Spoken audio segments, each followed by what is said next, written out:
allowing executive sessions.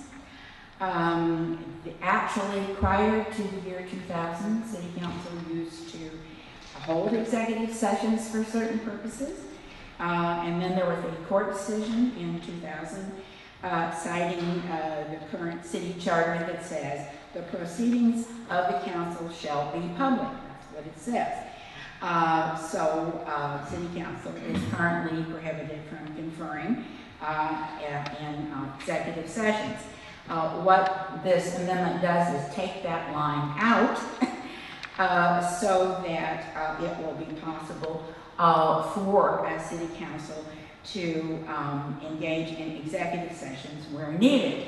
And there are specific circumstances where it is certainly allowed under Ohio law, and we're one of the few communities that does not allow it in the whole state. What the specific purposes, not limited to, but include the allowing for an executive session to confer in order to deal with matters related to imminent or pending litigation against the city, where they can talk about it in executive session. Personnel matters, discussing delicate issues regarding evaluating personnel, security arrangements and emergency response protocols, certain sales or purchases of property, if premature disclosures of information would give an unfair bargaining advantage to other parties.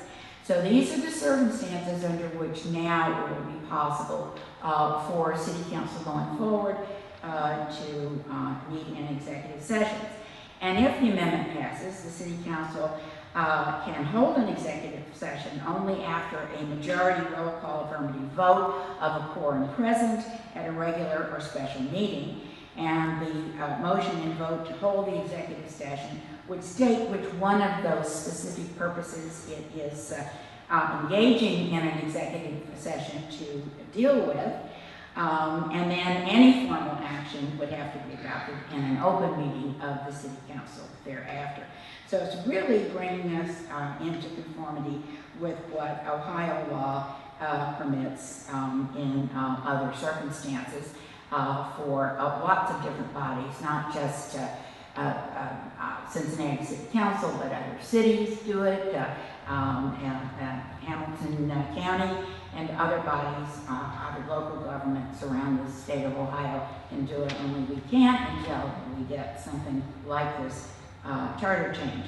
And so that's one of the first arguments, strongest arguments used against it, is because we're limited in ways that virtually nobody else in Ohio is limited to be able to engage where needed to discuss city business in a way that's more conducive to getting the city's business done in a proper manner.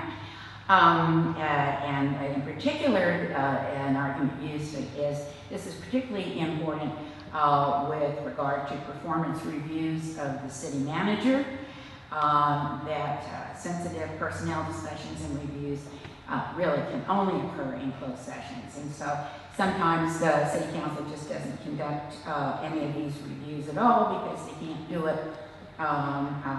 in a way that would be most conducive to coming up with good results.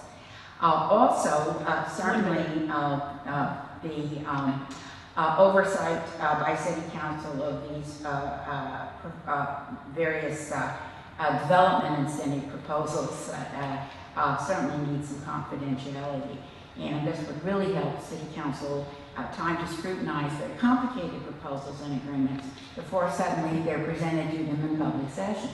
Sometimes they don't know anything about it.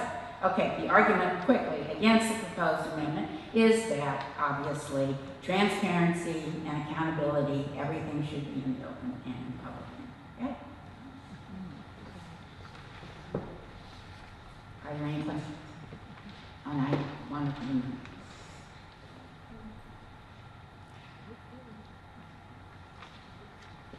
No questions?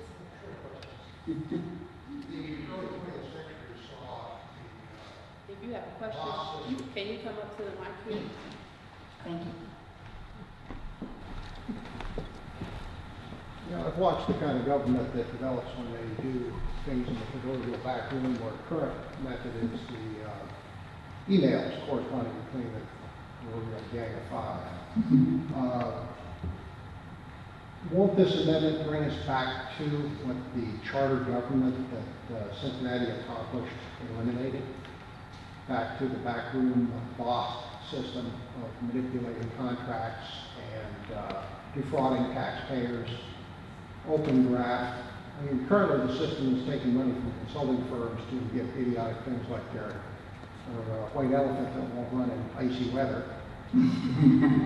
Well, $240 million. I guess, since I'm supposed to be new to all this, I would say the countervailing argument is this puts reasonable parameters on the use of executive session so that council can be more effective than it would be. And talking about the email thing, I think that was just a way to cope with the fact that the ruling from the Cincinnati Elections Commission continued to be so difficult that there were times and places where they really needed to have to confer and they just weren't allowed to do so.